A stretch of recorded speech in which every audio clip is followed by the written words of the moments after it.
Bonjour à toutes et à tous, je suis Virginie Baumann et j'ai le plaisir de vous accueillir aujourd'hui sur Instant Cactus, le podcast qui donne la parole à des individus inspirants, au parcours remarquable. Leur point commun ?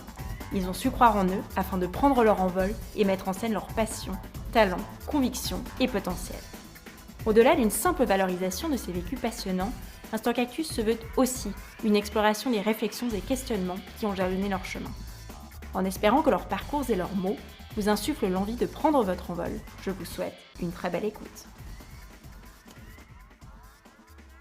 Pour ce nouvel épisode, j'ai le plaisir de recevoir Taline Bodard. Après 2 expériences humanitaires de terrain, l'une au Guatemala, puis la seconde auprès de United Nations Volunteers au Mexique, Taline s'est à présent engagée auprès du Comité international de la Croix-Rouge. Cet épisode est l'occasion de revenir sur son parcours en Amérique latine et de découvrir la réalité de situations souvent peu médiatisées.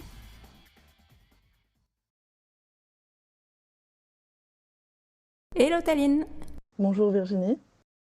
Merci beaucoup d'avoir accepté de participer à cette interview. Est-ce que tu peux peut-être commencer par te présenter avant qu'on entre un petit peu plus dans le détail de ton parcours ? J'ai 28 ans, j'ai grandi en Suisse, mais je suis d'origine belge et libanaise. J'ai étudié le droit à Genève en commençant par le bachelor et ensuite en me spécialisant en droit international humanitaire et en droit de l'homme pendant mon master. J'ai beaucoup voyagé pendant mes études et ensuite après mes études.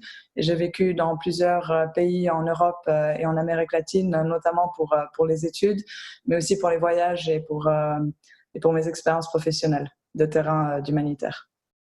Génial, ouais, on va y revenir dans un petit instant. Justement, quand on s'est parlé la première fois, et puis tu le redisais à l'instant, mais tu m'as dit que tu avais fait des études en droit et que tu as vite réalisé que devenir avocate, ça te convenait pas forcément. Enfin, tu te projetais pas trop. Et pourquoi est-ce que tu avais choisi droit ? Est-ce que c'était un peu par dépit ? Ou est-ce que c'était, tu avais l'inspiration à ce moment-là de devenir avocate ? Alors, je pense que j'ai toujours eu cette envie de défendre les gens qui en avaient besoin. Donc, c'est vrai qu'à l'époque, étudier le droit semblait être la voie la plus logique à suivre. Par contre, comme tu l'as mentionné, quand j'ai commencé mon bachelor, j'ai réalisé qu'étudier le droit suisse allait me restreindre géographiquement au pays, vu que le droit change d'un pays à un autre, et que si je voulais ensuite plus me focaliser dans l'humanitaire, il valait mieux pour moi de me spécialiser en droit international ensuite au master pour pouvoir un peu ouvrir les portes et que je puisse le pratiquer un peu partout dans le monde. On va revenir un petit peu plus sur le détail de ton parcours, mais tu me disais quand on s'est parlé la première fois que tu avais eu la chance d'avoir eu un déclic, que tu avais eu un déclencheur. Est-ce que tu peux nous raconter un petit peu ce que c'était et quel rôle ça a joué par la suite ? Oui, alors volontiers. C'est vrai que je me souviens de ce moment tout au début de mes études de droit, donc la première année. Il y avait une conférence à l'Université de Genève dont je ne connaissais pas très bien le sujet de la conférence. C'est vrai qu'elle était plutôt le soir, après une journée entière de cours de droit. Je n'avais pas envie d'assister à une autre conférence, je préférais faire autre chose. Mais une amie à moi allait à cette conférence et a vraiment insisté pour que je vienne avec elle. Donc j'y ai été sans vraiment savoir en quoi elle consistait. Et il s'est avéré que cette conférence a été donnée par un ancien délégué de terrain du CICR, donc du Comité international de la Croix-Rouge, qui avait fait 20 ans de terrain et d'humanitaire. Et en fait, dès que ce délégué a commencé à expliquer son parcours et ses expériences humanitaires, j'étais tout de suite scotchée à ce qu'il disait. J'ai même pas vu l'heure et demie de la conférence passer. J'ai l'impression que ça avait duré 2 minutes. Et c'est vrai qu'à partir de ce moment-là, j'ai focalisé en fait toutes mes études, toute ma vie dans cette direction-là, dans le seul but ultime d'être un jour aussi délégué de terrain pour le CICR. Et donc, c'était vraiment génial. J'ai focalisé toutes mes études, mes voyages, toutes mes expériences là-dessus. Et c'est vrai qu'à peu près au même moment, il y a quelques années, en rangeant de fond en comble, je suis tombée sur un exposé en fait que j'avais fait pour un examen d'anglais que tu dois savoir lequel c'était parce qu'on était à l'école ensemble. C'était le Trinity, je crois. Et en fait, le sujet de mon exposé en anglais était la création de la Croix-Rouge par Henri Dunant. Donc je pense que c'était vraiment en fait depuis que j'étais enfant, c'est à l'âge de 9 ans que j'ai fait cet exposé. Depuis que j'étais enfant, j'avais une aspiration et une grande inspiration justement à me focaliser mon travail et ma vie envers la Croix-Rouge. C'est fou, du coup, en fait, ça, quand tu regardes en arrière, ça connecte vraiment. Enfin, du coup, ton parcours est assez logique, en fait, au final. Parce que tu avais des personnes dans ton entourage qui étaient actives dans le domaine de l'humanitaire ou pas du tout?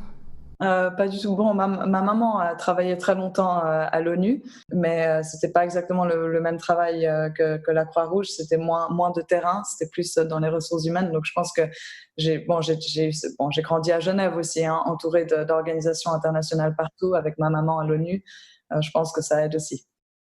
Mais dans mon entourage, mes amis, etc., non, c'est plutôt ensuite en étudiant et en travaillant que j'ai rencontré des gens qui avaient à peu près les mêmes aspirations que moi. Du coup, pour voilà, parler un petit peu plus de ton parcours, maintenant qu'on a planté un petit peu le décor, après tes études, donc tu es partie au Guatemala, donc tu évoquais un voyage, je crois que c'était un des premiers, donc avec une amie, et ça a duré plus longtemps que prévu, d'après ce que tu m'as dit. Est-ce que tu peux nous raconter un petit peu pourquoi tu étais partie déjà, et puis comment ça s'est passé après, au fil du temps? Volontiers. Alors c'est vrai que cette amie-là, je l'ai rencontrée pendant mes études de droit. Elle a les mêmes aspirations que moi, les mêmes rêves que moi. Elle est d'ailleurs au CICR aussi maintenant. Et on a décidé après nos études de voyager en Amérique latine. C'était le moment parfait. On était encore très jeunes. On avait économisé pas mal d'argent pendant nos études grâce aux petits jobs à côté de nos études qu'on avait fait. Et puis on n'avait aucune responsabilité, donc c'était vraiment le moment parfait de se lancer à la découverte de ce continent. Et on a d'abord décidé d'aller à Cuba. On a fait quelques semaines là-bas, puis ensuite on est allé au Guatemala. Et c'est vrai qu'on voulait quand même voyager sans pour autant oublier nos aspirations humanitaires. Donc une fois qu'on est arrivé au Guatemala, on a contacté un chirurgien guatémaltèque qui travaillait là-bas. En fait, mon ami avait vu une vidéo de ce chirurgien sur Vice qui expliquait son travail. Et en fait, la vidéo s'appelle carrément, elle est encore accessible. Elle s'appelle The Guardian Angel of Guatemala, donc l'ange gardien du Guatemala, et explique vraiment génial, explique le travail de cet homme dans ce pays. Donc cet homme, il s'appelle Jorge, il a étudié médecine, il a eu l'opportunité d'étudier médecine aux États-Unis. Il est devenu très très compétent dans son domaine. Il a ensuite décidé de retourner dans son pays qui avait beaucoup plus besoin de chirurgiens compétents que les États-Unis par exemple, afin de continuer à travailler dans un hôpital et de recevoir un salaire la journée, mais le soir de se porter volontaire au service des paramédics et des pompiers guatémaltèques. Donc, il travaillait jour et nuit pour venir en aide le plus possible à sa population partout dans son pays. Donc, très inspirant son parcours. Et donc, on a décidé, sans vraiment avoir aucune attente, à le contacter une fois qu'on arrivait là-bas. Il a été très avenant. Il nous a dit, bien sûr, on se voit dès que vous arrivez. On a passé toute une après-midi avec lui à discuter de son parcours, à discuter de ce que nous voulions comme expérience, etc. L'après-midi est passé vraiment très rapidement et on a eu l'excellente surprise à la fin qui nous propose, vu qu'on était tellement motivés à faire du travail humanitaire, à être entraînés par lui, donner des services médicaux basiques en urgence avec lui, comme par exemple désinfecter des plaies, mettre des bandages, prendre le pouls et la tension, mettre des intraveineuses, puis faire des points de suture aussi. C'est pas arrivé souvent, mais oui, c'était un peu ça dont faisait partie l'entraînement, comme un entraînement d'infirmière au final, mais beaucoup plus rapide et intense. Savoir quels médicaments se retrouvaient où, dans quelle ambulance, etc. C'était un entraînement très intense de quelques semaines qui nous a ensuite permis de partir carrément en urgence avec lui, surtout à Guatemala City, parce que c'est là que se retrouve la plupart de la population et la plupart des urgences graves. Donc on faisait ça plusieurs fois par semaine. C'était très intense, mais très instructif en même temps. La plupart des urgences qu'on avait consistaient en des blessures par balle, des accidents de voiture, des violences domestiques, des glissements de terrain, des choses comme ça. Et c'était très intense, très violent, mais très extraordinaire aussi comme expérience et comme travail. Et ça nous a vraiment appris à mon ami et à moi que le travail de terrain nous plaisait énormément et qu'on était effectivement assez bien construite à faire ce travail. Et donc un voyage touristique de 2 semaines s'est avéré être un voyage humanitaire de 4 mois au final, avant que je décide de continuer à voyager, à découvrir d'autres pays comme ce que je voulais faire à la base. Génial. Et du coup, tu as découvert quoi comme pays après ? Après, ce qui était génial, c'est que je suis descendue l'Amérique centrale en van avec des personnes que j'avais rencontrées au Guatemala. Donc vraiment en van version années 80, génial. Donc on pouvait dormir dedans aussi. On était 5, on a traversé toutes les frontières ensemble. On a fait 2 semaines ensemble comme ça, à travers El Salvador, Honduras et Nicaragua aussi. Une fois au Nicaragua, on a eu quelques problèmes de papier en fait avec le van, donc on a dû se séparer pour que mon ami retourne s'occuper de son van. Et moi, j'ai continué seule le voyage à travers le reste du Nicaragua, le Costa Rica, le Panama, la Colombie. Et mon frère m'a rejoint ensuite en Colombie et on a fait ce pays-là, Pérou, Bolivie. On est retourné au Guatemala et on a fait le Brésil aussi ensemble pour une totalité de 1 an de voyage. Donc les 2 semaines, effectivement, ça serait quelque peu prolongé. C'est ça, je suis partie avec un billet aller simple en fait, donc sans savoir quand j'allais revenir, ouais. Ça laissait quelques options. Et du coup, après, tu es rentrée à Genève, c'est juste, et puis tu as travaillé dans une ONG, je crois. Oui, exactement. Et ensuite, tu es repartie, donc deuxième expérience. Et tu es repartie, sauf erreur, avec United Nations Volunteers, donc UNV.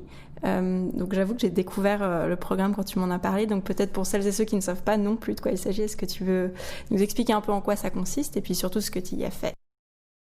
Alors, United Nations Volunteers, j'aimerais juste préciser que c'est vrai que le nom peut prêter à confusion parce que ce n'est pas du volontariat. Ce sont des jobs payés, en fait, comme tout autre emploi. C'est un programme pour lequel plusieurs pays financent à leur hauteur, à leur choix, quelques postes à leurs propres citoyens afin qu'ils puissent bénéficier d'une bonne expérience humanitaire au sein d'une agence de l'ONU. Donc la Suisse finance 20 postes par an. C'est un des pays qui finance le plus de postes par an. Dans plusieurs agences de l'ONU, dont le Haut Commissariat des Nations Unies aux droits de l'homme, le HCR, donc le Haut Commissariat des Nations Unies pour les réfugiés. Il y a aussi UNDP, donc United Nations Development Programme, UNEP, la même agence mais pour l'environnement, et ceci à travers plusieurs continents, mais surtout en Amérique latine, en Asie et en Afrique, et pendant 1 an. Ce sont des jobs d'1 an. Ouais, c'est incroyable, ils sponsorisent vraiment tout. Oui, tout. Donc en fait, le salaire est payé par le gouvernement suisse à travers UNV. Donc c'est vraiment une opportunité extraordinaire, la meilleure opportunité avec le Guatemala que j'ai eue de ma vie, vraiment. J'encourage tout le monde, enfin tous les citoyens suisses en tout cas, qui voudraient un pied dans l'humanitaire à y songer. Les compétences requises ne sont pas si compliquées, si difficiles non plus, parce que c'est un programme qui est fait pour les jeunes en fait de moins de 32 ans. Il faut un diplôme universitaire avancé. Une expérience professionnelle est un atout, mais n'est pas forcément obligatoire. Il faut certaines langues, mais seulement pour certains contextes, et avoir moins de 32 ans. Donc ça touche quand même beaucoup de temps. Et moi, j'ai eu de la chance d'être envoyée au Mexique, au Commissariat des Nations Unies aux droits de l'homme, pendant 1 an.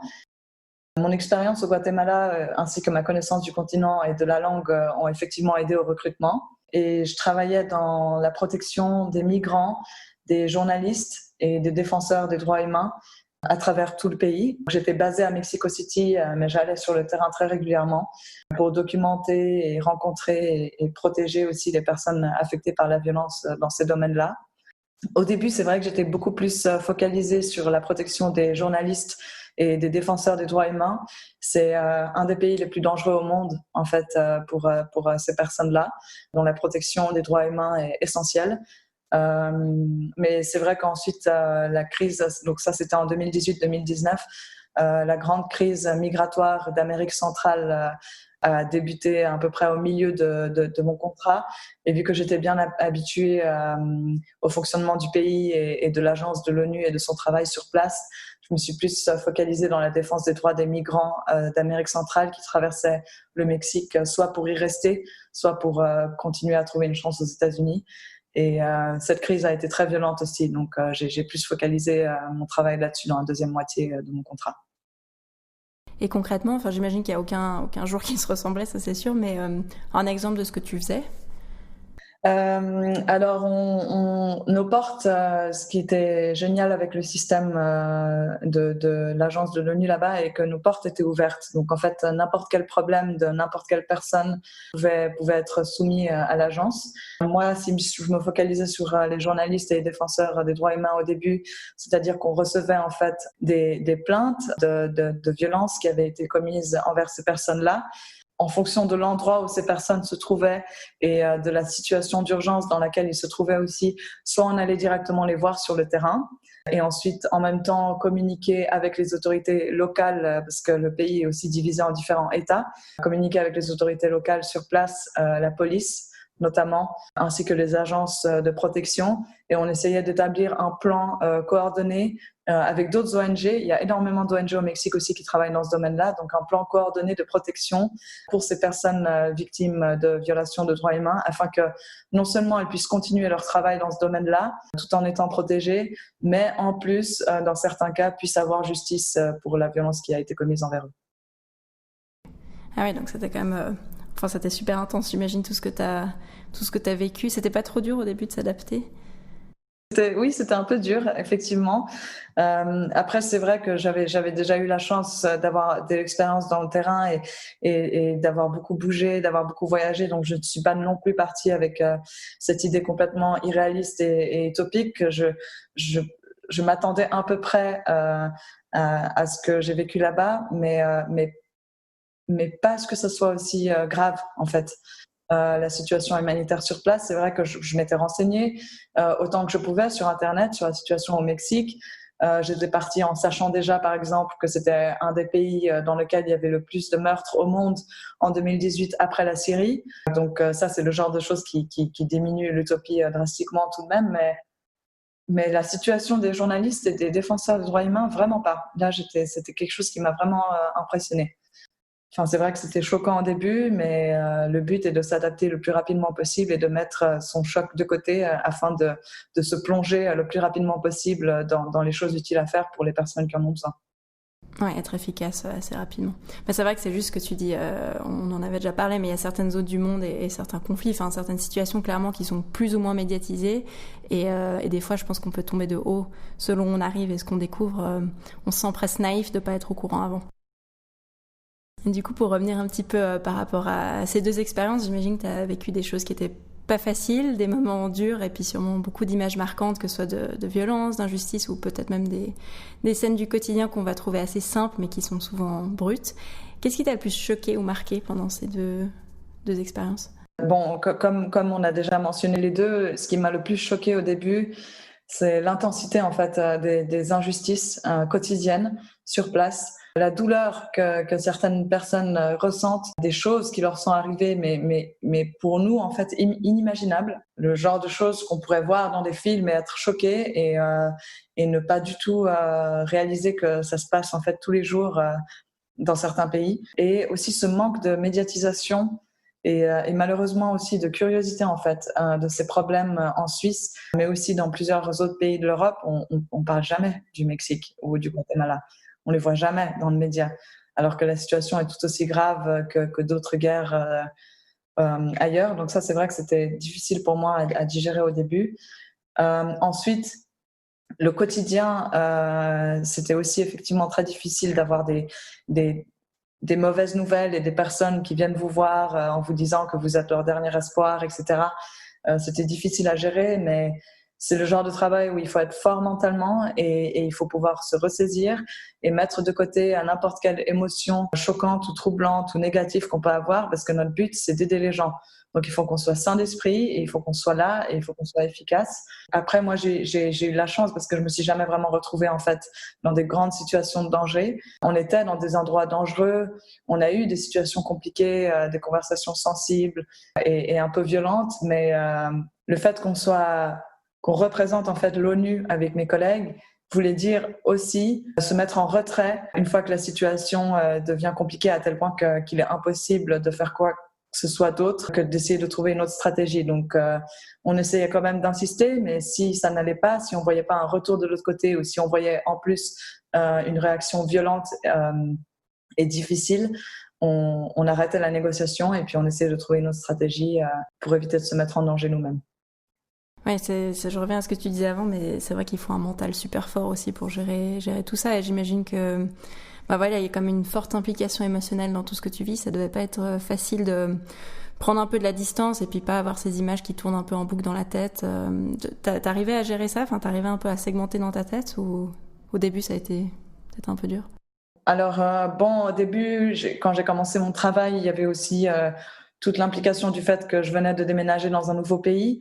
Même si j'avais énormément voyagé en Amérique latine, je n'étais jamais allée au Mexique. Alors, la culture est effectivement similaire, mais en même temps complètement différente. Donc, j'avais aussi cette motivation à découvrir la culture. Alors, c'est vrai qu'au début, c'était très difficile de digérer en fait les mauvaises nouvelles et les mauvaises choses que j'entendais de ces gens affectés, et puis les cas qui venaient à mes mains, des cas très violents et très difficiles.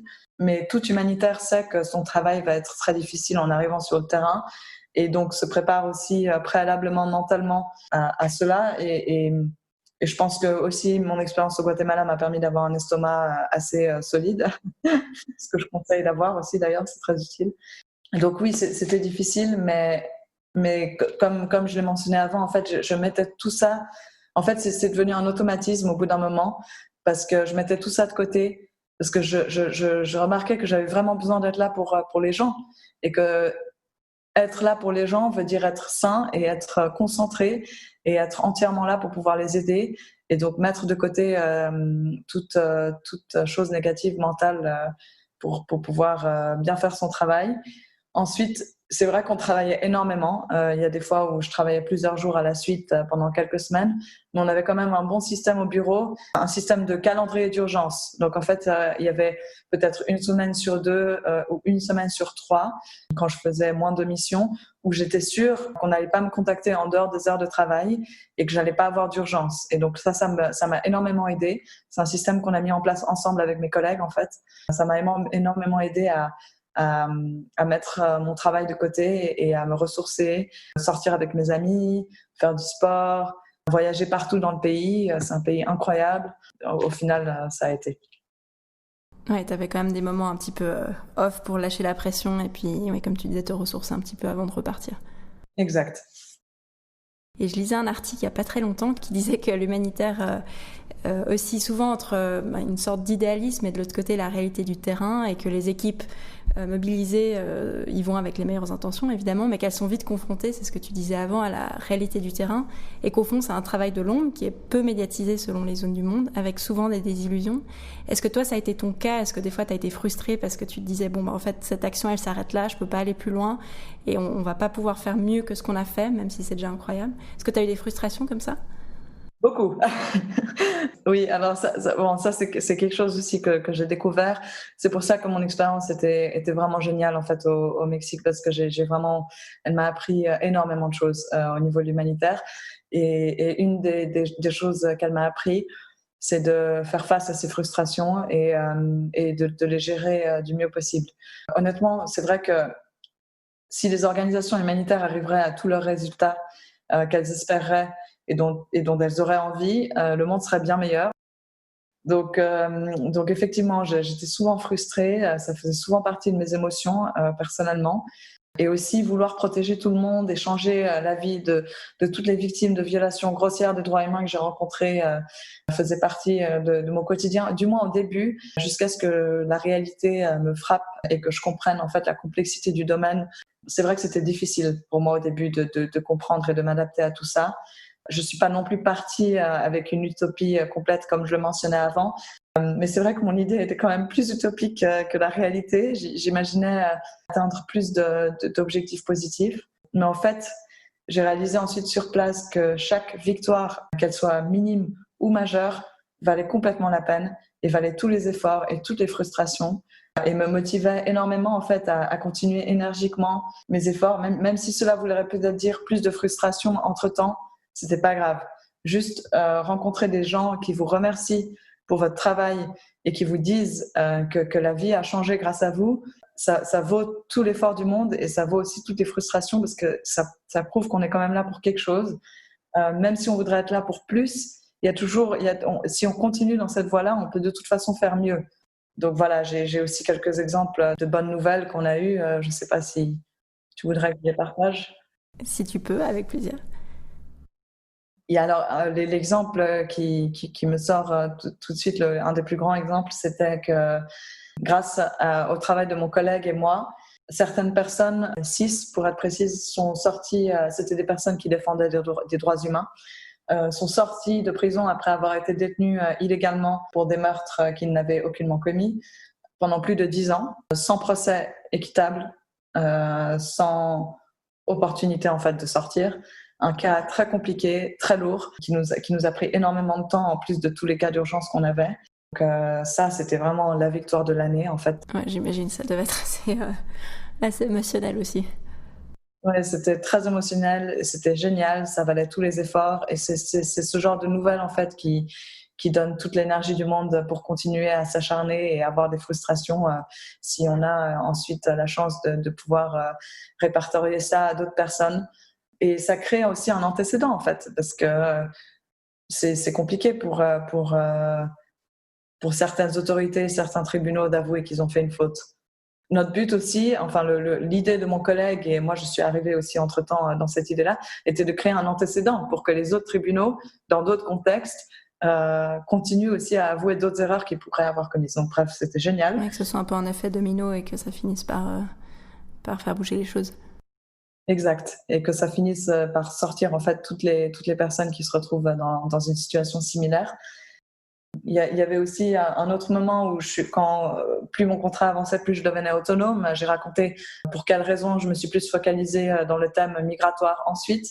Il y a plusieurs exemples, mais celui qui me vient en tête et qui a été aussi assez émotionnel pour moi dans le sens positif, c'est que grâce à mon travail, j'ai réussi à empêcher 6 personnes du Nicaragua à être déportés de force dans leur pays parce qu'ils allaient être déportés de force et ils allaient avoir le risque en fait d'être assassinés sur place.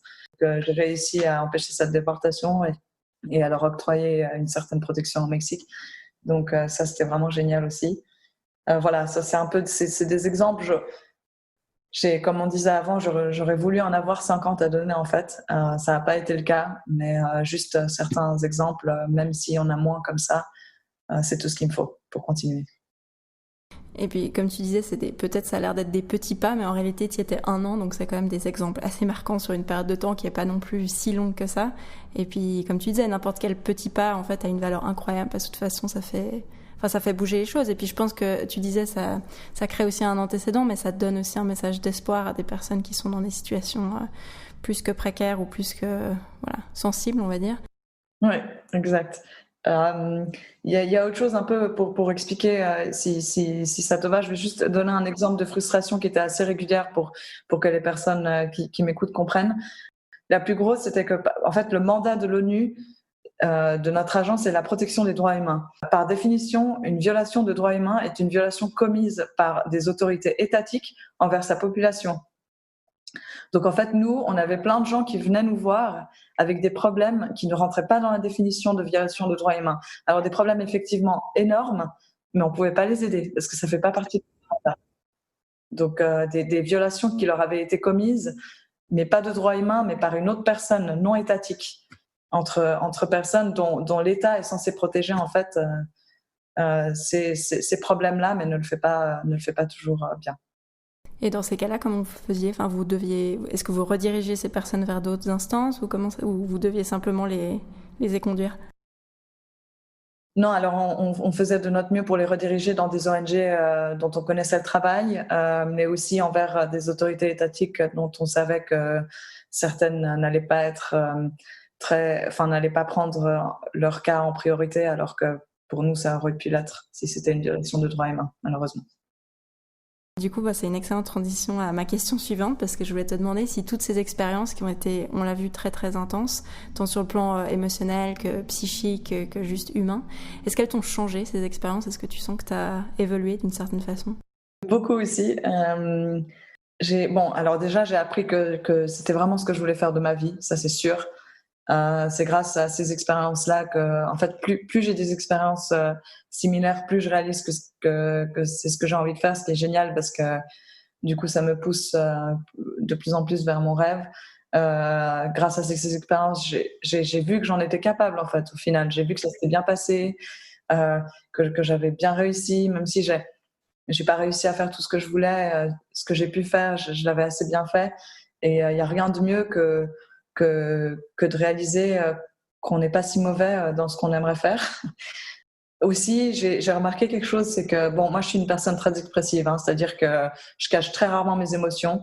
En général, les gens savent direct ce que je ressens, ce qui est pas forcément une bonne chose dans certains contextes.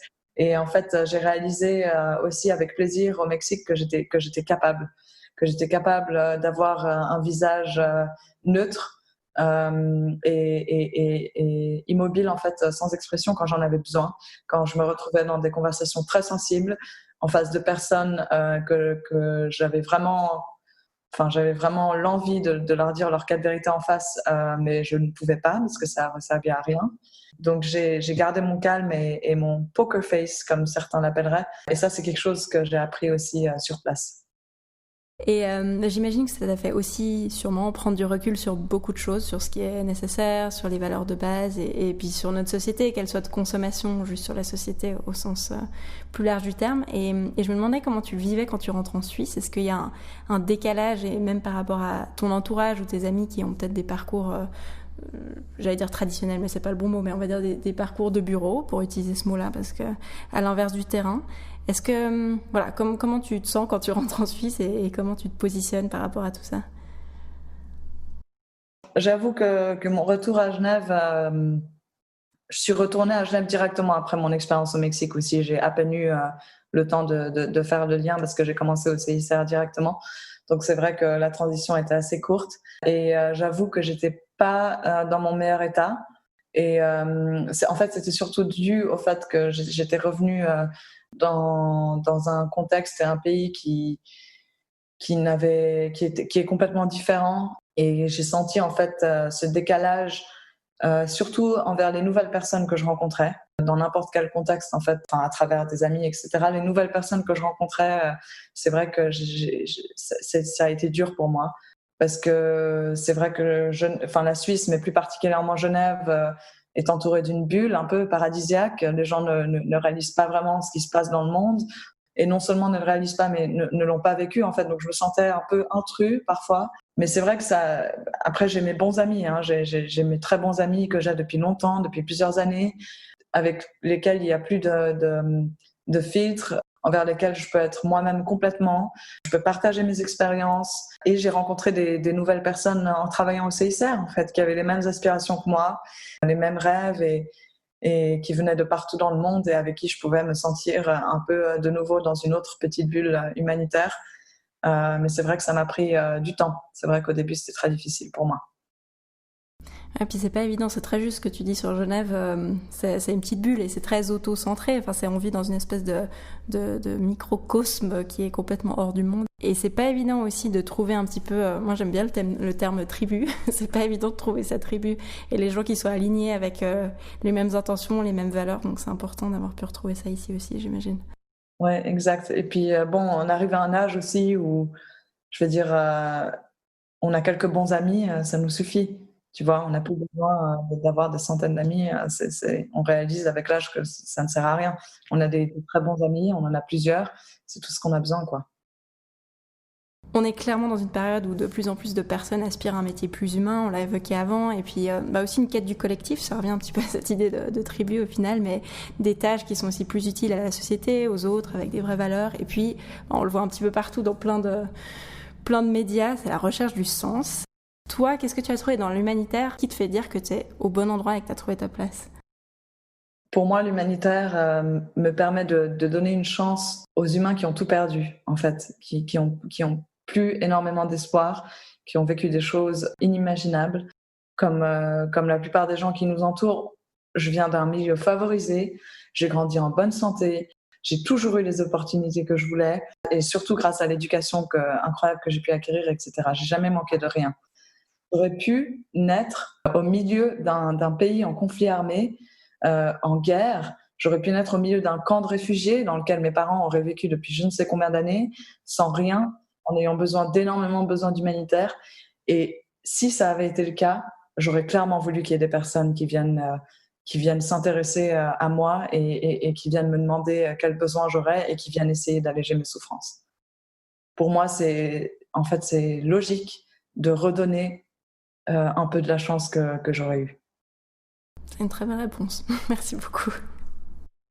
On a évoqué tes expériences, voilà, on l'a dit qu'il y avait beaucoup de situations intenses auxquelles tu as dû réagir avec beaucoup de courage et puis évidemment de l'altruisme et beaucoup d'engagement.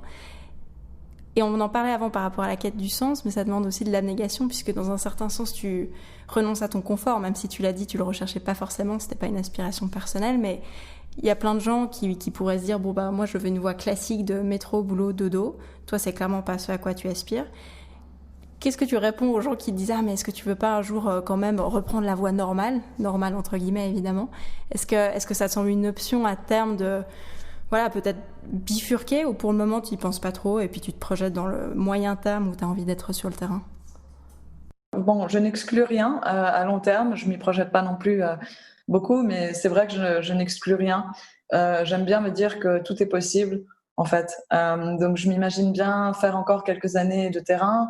Ce qui n'est clairement pas exclu, c'est qu'au contraire, me connaissant et comme tu l'as mentionné, il y a de grandes chances que je trouve mon confort ailleurs et plus loin. Ça a déjà été le cas en Amérique latine. Je me sentais pleine là-bas. Je me sentais complètement satisfaite. J'aurais pu rester des années de plus si je n'étais pas rentrée pour le CICR. Mais bon, qui sait, hein, après ça, je retournerai peut-être en Amérique latine ou je reviendrai à Genève au siège du CICR pour être un peu plus confortable, ou bien j'ouvrirai ma propre ONG en Afrique, ou bien je travaillerai dans la protection de l'environnement en Asie. Enfin, je ne sais pas en fait. Mais bon, ce qui est certain, c'est que je pense que déjà maintenant, je me le dis, donc je m'imagine que ça va être de plus en plus intense, plus j'ai d'expérience de terrain. Mais je pense que je n'arrêterai jamais d'essayer d'aider les gens autour de moi, que ce soit à petite ou grande échelle, en fait, même si je change de voie.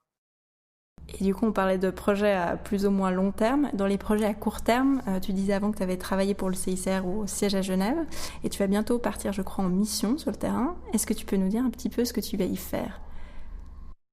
Alors, j'ai été recrutée en tant que déléguée généraliste. Je serai donc envoyée sur le terrain dans un pays en conflit armé pendant 1 an minimum, et je toucherai un peu à tout avant de choisir ma spécialisation. Donc, un des grands aspects positifs du Comité international de la Croix-Rouge est sa transversalité, en fait, son multiplicité, voilà, dans l'offre de ses services humanitaires sur le terrain. Donc, ce qui est spécifique à cette organisation déjà, c'est qu'elle a un mandat concret écrit de pouvoir intervenir humanitairement dans des conflits armés. Ce mandat est inscrit dans les conventions de Genève. Les conventions de Genève sont signées et ratifiées par chaque pays au monde. Donc ça, c'est vraiment c'est assez extraordinaire. Et cette organisation, en fait, a un travail humanitaire complet sur le terrain et essaye d'englober tous les besoins humanitaires de toutes les personnes affectées par les conflits armés. C'est-à-dire qu'elle fait des visites de détenus et de prisonniers de guerre. Elle offre des services médicaux adaptés, des chirurgiens, des infirmières, des hôpitaux, des tentes médicales, etc. De l'assistance humanitaire basique et variée, de la nourriture, de l'eau, des abris, des médicaments. Maintenant, avec le Covid-19, des kits de désinfectants. De la sécurité économique, c'est-à-dire octroyer une indépendance financière ainsi que de la dignité en fait aux gens affectés par les conflits armés pour qu'ils redeviennent indépendants, qu'ils se ressentent un peu utiles. De l'ingénierie qui permet notamment de l'accès à l'eau, à l'électricité, rétablissement des liens familiaux qui permet aux victimes de guerre de retrouver leurs bien-aimés qu'ils auraient perdus pendant le conflit, des cours de droit international humanitaire et des lois qui s'appliquent en temps de guerre aux groupes armés étatiques ainsi qu'aux autres groupes armés non étatiques, des négociations pour l'accès humanitaire afin d'accéder au plus de personnes possibles qui en auraient besoin, du déminage, donc des personnes qui sont spécialisées dans l'enlèvement de mines. L'organisation organise tout ça en fonction des besoins de terrain, c'est assez extraordinaire. Et en tant que déléguée générale, moi j'arrive et j'essaye de toucher un peu à tous les domaines dans lesquels ma mission où je serai travaille, afin d'établir un peu quel serait mon domaine de spécialisation après cette année. Mais je pense que, je mise un éventuel accent sur les domaines de protection, donc de visite de prison et de rétablissement des liens familiaux, et ainsi que le domaine de cours de droit, en fait, vu que j'ai déjà un peu d'expérience là-dedans sur le terrain et à Genève. Incroyable, moi je pense que ça va être assez fou, tout ça. Oui, je me réjouis. Tu dirais par rapport à tout ça que c'est quoi les qualités requises, idéales on va dire, pour être actif dans l'humanitaire sur le terrain? Et je fais un petit peu la jonction, mais quel conseil tu donnerais à quelqu'un qui veut prendre une voie similaire? Ce qui est très important pour se lancer dans une carrière humanitaire, je dirais, est l'expérience préalable de terrain et les langues. C'est vraiment les deux domaines où je miserais le plus d'importance. Au niveau de l'expérience, n'importe quelle expérience humanitaire préalable est utile, que ce soit, je sais pas, participer à la construction d'une école en Afrique ou bien donner des cours de langue en Amérique latine, soigner des blessés dans des endroits retirés en Asie, défendre les droits humains au Moyen-Orient, n'importe quelle expérience courte ou longue qui montre que vous n'avez aucun problème à sortir de votre zone de confort et que vous avez déjà acquis certaines compétences, même légères, mais clés à l'humanitaire, comme par exemple l'adaptabilité, le fait de bien travailler en équipe et sous pression, le fait de pouvoir gérer des situations difficiles, etc. Tout cela va être clé en fait dans le CV et dans les expériences que les futurs employeurs regarderont. Au niveau des langues, pour moi, l'anglais, le français et l'espagnol sont la base parce qu'en fait, ces langues-là vous permettent de communiquer avec pratiquement toutes les personnes dans 2 continents qui ont énormément besoin de travail humanitaire, c'est-à-dire l'Amérique latine et l'Afrique. Si possible, pour un peu booster le profil, rajouter une langue importante pour le terrain comme l'arabe, le portugais et le russe. Il n'y a pas de prix à ça, vraiment. Au niveau des conseils et au niveau de la personnalité aussi et d'autres compétences à avoir, de ce que j'ai pu comprendre et de ce que j'ai appris, il faut montrer votre ouverture d'esprit, votre multiculturalisme, ainsi qu'être réaliste aussi, pas trop utopique, ne surtout pas dire j'espère sauver le monde, c'est quelque chose qui est pas très bien vu. La motivation d'avoir un impact positif, voilà, c'est un peu l'ensemble des choses que je conseillerais. Super, merci beaucoup. Pour justement tirer une petite conclusion, c'est quoi la plus grosse leçon que tu as tirée de toutes tes expériences? Quelque chose que j'ai appris qui était important, c'est qu'il y a certaines compétences en fait qui ne s'apprennent que par la pratique. Et ça, c'est important de savoir parce que c'est vrai qu'aujourd'hui, c'est très facile pour nous d'être renseignés de manière théorique sur plein de choses, mais il n'y a rien de comparable à l'expérience pratique. Un exemple, c'est la négociation. J'avais remarqué ça au Mexique. J'aurais jamais pour moi, c'est pratiquement impossible d'apprendre la négociation humanitaire théoriquement. Les conversations peuvent partir dans 10 milliards de sens différents en 2 secondes. C'est très difficile d'anticiper comment la conversation va partir avec ça. Donc, c'est quelque chose qui s'apprend de l'expérience. Donc, une leçon que j'ai vraiment appris, c'est que oui, les études sont très importantes pour l'éducation, ça c'est clair et net. Il y a l'expérience terrain et l'expérience professionnelle. C'est quelque chose qui est de plus en plus important aujourd'hui pour pouvoir développer ses compétences, ça c'est sûr. Une autre grande leçon, j'ai vu une citation l'autre jour il y a un moment quand même, mais que je garde toujours en tête et ça peut aussi faire partie de leçons que j'aurais appris. C'est que dans l'humanitaire, rien n'est prévisible, mais tout vaut la peine. Très jolie citation pour clore cet épisode. Merci beaucoup. On arrive ainsi à la fin de cet épisode. J'espère qu'il vous a plu. Vous pouvez retrouver Taline sur LinkedIn et Instagram, ainsi que le lien de la vidéo à laquelle elle fait référence sur le site instantcactus.com. Un grand merci à toutes et à tous pour votre écoute et je vous donne rendez-vous pour le prochain épisode.